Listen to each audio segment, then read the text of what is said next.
আমি শর্মিলা রেসিপি বেঙ্গলে সবাইকে স্বাগত। আজকে আমি যে রেসিপিটা তোমাদের দেখাবো সেটা হচ্ছে হারিয়ে যাওয়া একটা রেসিপি, খুব পুরনো দিদা বা ঠাকুমার রেসিপি। সাথে থাকো তাহলে দেখতে পারবে রেসিপিটা কি। এদিকে আমি দেখো প্রথমে সালাদ কেটে রেখেছি, ধুয়ে পরিষ্কার করে নিয়েছি। এদিকে আম কাট করে রেখেছি, আমের সিজন, যেটা হচ্ছে চাটনি আচার। এখন আমের সিজনে এসব না খেলে কি ভালো লাগে। তারপর টক ডাল। এদিকে আমি কিন্তু চাল বেটে রেখেছি, ভিজিয়ে রেখেছিলাম আতপ চাল, যেটা আমি চাটনি তৈরি করে দেখাবো তোমাদের। আর এদিকে আমি নিয়েছি নারকেল কোড়া, সঙ্গে আছে কিশমিশ, কাজু, চিনি।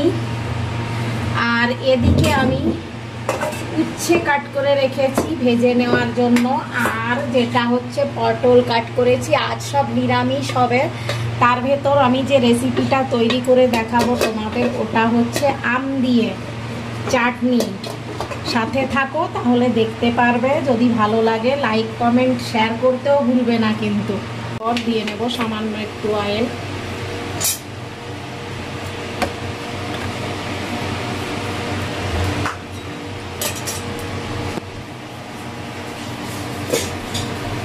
এবার আমি দিয়ে নেব অয়েল গরম হওয়ার পর সরিষা,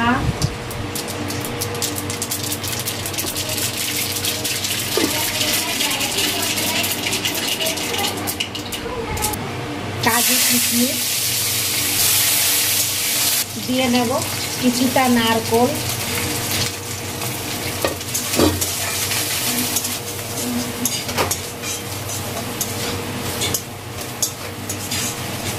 এবার দিয়ে নেব জল।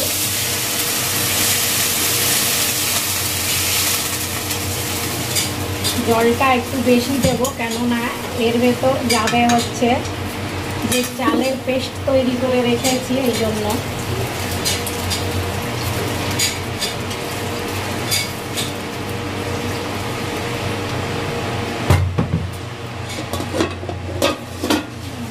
সামান্য একটু হলুদ, তারপর দেব লবণ,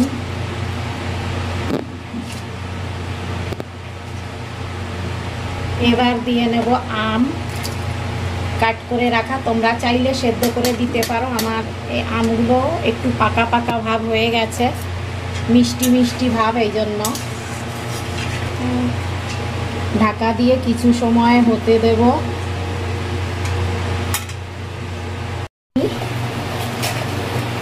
চিনি আগে থেকে দিলে আম হয়তো গলতো না, শক্ত হয়ে যেত, এই জন্য চিনিটাও আমি পরিমাণ মতো দিয়ে নেব, কেননা আম এখন মিষ্টি হয়ে গেছে।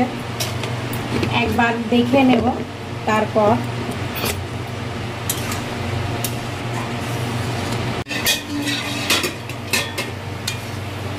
চিনি আর দেওয়া লাগবে না, তোমরা টক হিসাবে চিনি দেবে। আমার আম এত টক ছিল না। এবার আমি অল্প অল্প করে চালের যে পাউডার মানে পেস্ট করে রেখেছিলাম সেই জলটা দিয়ে নেব।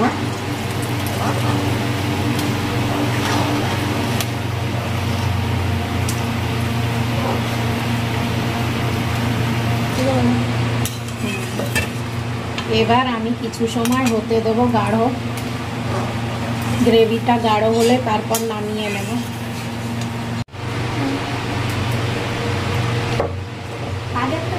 কিন্তু করে নিয়েছি। তোমরা চাইলে গ্রেভিটা আরও গাঢ় করতে পারো। আমাদের একটু পাতলা খায়, আর গরমে একটু পাতলা খাওয়াই ভালো। খুবই সুন্দর রেসিপিটা হয়েছে। আমি একটু মুখে দিয়ে দেখেছি, যেটা তোমাদের দেখাইনি।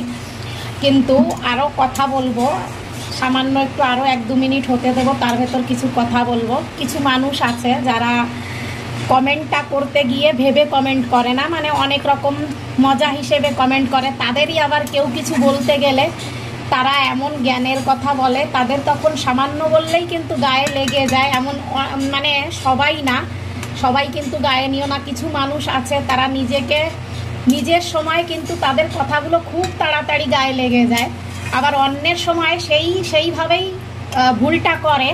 আবার নিজেকে তখন দেখায় যে হ্যাঁ আমি খুবই মানে ভালো মানুষ, আমি তাদেরই আবার জ্ঞান দিতে আমি শুনেছি, জ্ঞানের কথা বলতে। জানি না এরা কোন ধরনের জ্ঞানী, এইটা তো আমি বলতে পারবো না। তোমাদের যদি জানা থাকে একটু কমেন্ট করে বলে দিও। আমার রেসিপিটা হয়ে গেল, এখন নামিয়ে নেব।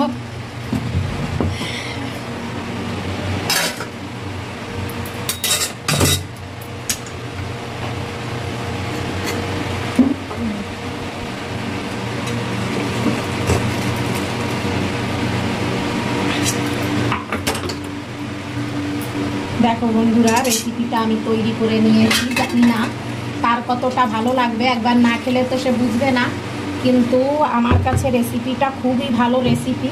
একবার তৈরি করে খেয়ে দেখে তারপর হাসি ঠাট্টা করতে পারো, কিন্তু আমার মনে হয় একবার খেলে বলবে না যে খারাপ লেগেছে। একবার তৈরি করে নিশ্চয়ই খেয়ে দেখো। আমি সবসময় যেটা ভালো হয় সেইটাই দেখানোর চেষ্টা করি। উচ্ছে ভাজা, সালাদ, সব নিরামিষ, পটলের তরকারি, এটা আমের টক।